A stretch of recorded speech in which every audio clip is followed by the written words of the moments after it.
Hey everyone, today I'm diving into a cornerstone concept of chemical engineering material balance. If you're an engineering student or just curious about how chemical processes work, stick around, this is for you. So, what's material balance all about? At its core, it's based on the law of conservation of mass, which says that mass can't be created or destroyed. This is mathematically represented as input plus generation equals output plus consumption plus accumulation. Let's break it down.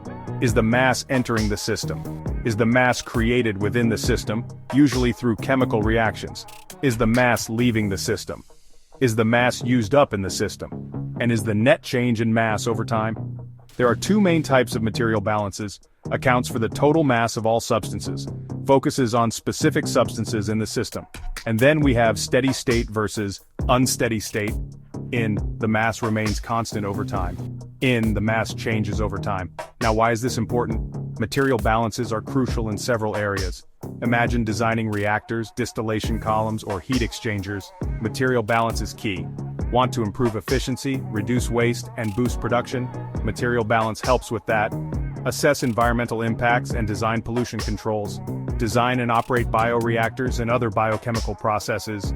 For example, consider mixing two water streams at different temperatures. A total mass balance tracks the total water mass, while a component mass balance could monitor a specific impurity. Here's what to keep in mind.